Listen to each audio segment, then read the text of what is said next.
Hi everybody, this video is all about natural deodorants. As you can see, I have 5 different brands here that I will be comparing and contrasting and giving you a bunch of different information, including the price, sustainable factors, and really just my pros and cons for each. So to start, I just want to talk about something that they all have in common. So they're all natural deodorants. They're all aluminum free and paraben free. They're also cruelty free, gluten free, and vegan. So that is really great about all of these. They're all much better options than your typical non-natural deodorant, and they can all be found in travel sizes. So I have 3 travel size ones to show you today, but all of them have the option of coming in travel size. So let's start with the native deodorant. So this one is in the coconut and vanilla scent, which I really like. This one, my biggest issue with it is that this interior mechanism gets loose really quickly. It really only lasted a few swipes before that happened. So that to me is pretty annoying. Also, this one has baking soda in it, but the sensitive version does not. This is obviously made out of plastic, but there is a non-plastic alternative that is new. It's made out of paperboard and it is circular. I'm not sure if the circular aspect would make that interior mechanism a little bit better, but I would absolutely try that one. However, it does not come in sensitive. So if you can't do the baking soda, then I would skip that one.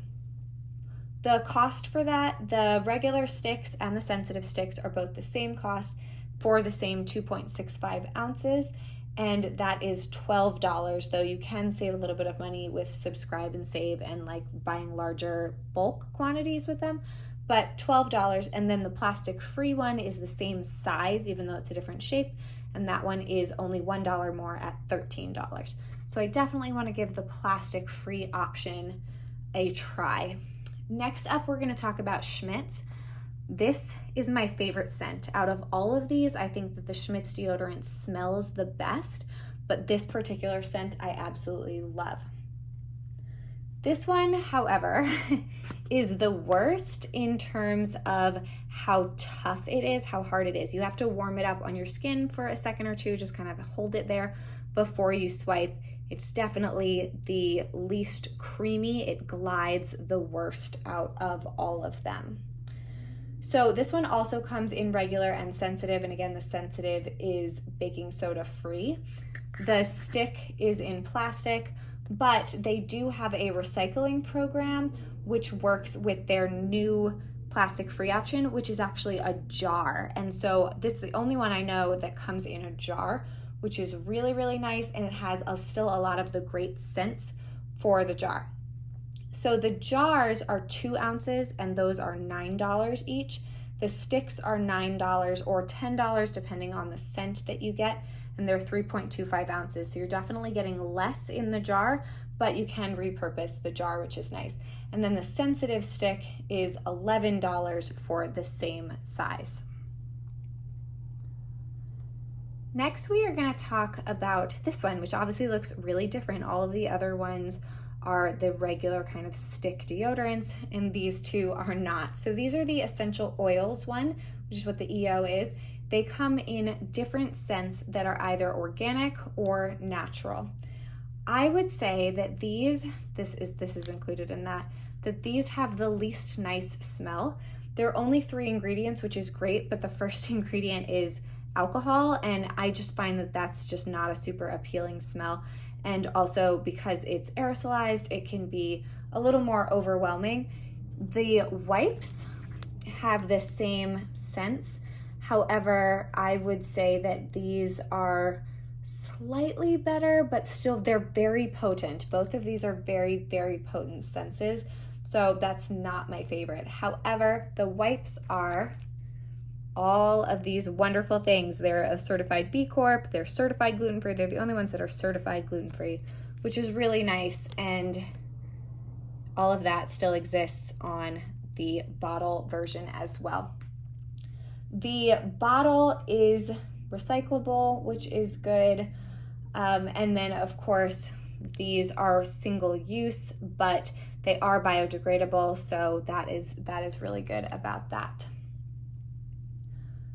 They are also made in a family-owned zero-waste factory, so they do really pride themselves on that sort of thing. And they also have a cream stick, which is much more creamy than all these other ones. I just don't happen to have that one, and I haven't tried that, so I'm not sure how it is. The cream stick doesn't have any kind of aluminum or anything, but it does have baking soda, whereas these two do not.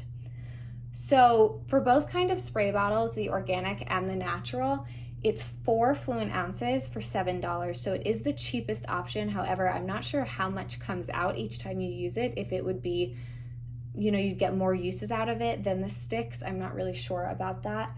The stick is only 1.8 ounces. So it's a little bit smaller than the other one, and it's $9. And then the single-use wipes, they have different packs available. So you can get 6 of them for $4, or you can get 24 of them for $16.56.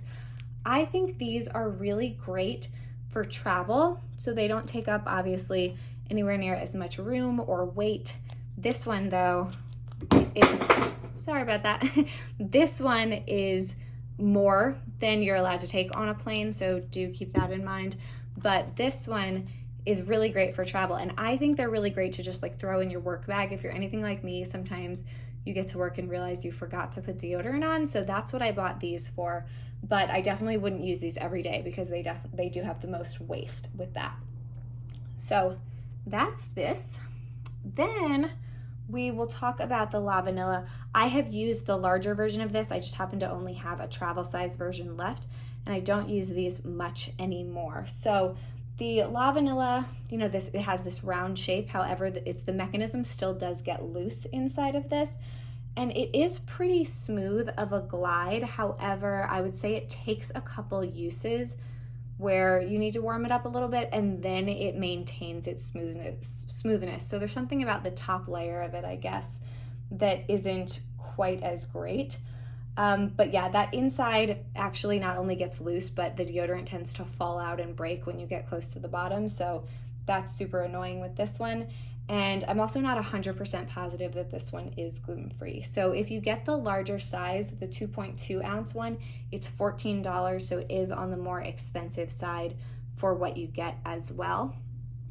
I would say again, also, all of these work. Like, I didn't have any trouble with scents, and I also didn't have any trouble with adjusting. Some people do have an adjustment issue and they need to kind of detox their armpits for a little while before they get used to the natural deodorant. So the switch from regular to natural is difficult. My husband and I both didn't have any issue with that. And then we also sort of figured out that there wasn't really one of these that just like worked a lot better than the other ones. They all worked well. So we were pleased with all of them in that regard. So next up, last up, is the Each and Every, and I have the travel size, which really isn't that much smaller than the regular size. I would say that even though, I don't know about you all, but when I see lavender and lemon, I feel like that's going to be kind of like a sweet, citrusy smell. I'm really terrible at describing scents, but I would say that this is more masculine than you might originally think. All of the Each and Everys come baking soda free. So every option is baking soda free, which is really nice. It is definitely the softest stick and the easiest to glide that is not a cream kind of stick, right? So that's really nice. This one is plant-based packaging, and it's made from sugarcane, which is super cool. It's only available in this scent in the large size in the plant-based packaging though. So it's very specific. And then this is a plastic-based packaging, and that is the smaller size. They do, however, have a recycling program, which is really nice. So you can get a free deodorant if you recycle 5 of them. So the regular and plant-based sticks, the 2.5 ounces, are $15, and then the travel ones, I've seen those prices change a couple different times, but they are less expensive. So that is the most expensive option out of all of them, but it is baking soda free naturally. If that's what you're looking for, it does glide really well. And then I appreciate the plant-based packaging on this one. Also, it just, shows you that it's verified in a bunch of different ways. So really appreciate that. So that's my little compare and contrast. I wouldn't say there's one that definitely outshines all of the other ones for me. I do really like them all, but I am probably going to try the new native one in the plastic free, and then I also will probably continue to get some of the each and every and some Schmidts. I think those are kind of where I'm leaning right now. Let me know if you have any questions down below.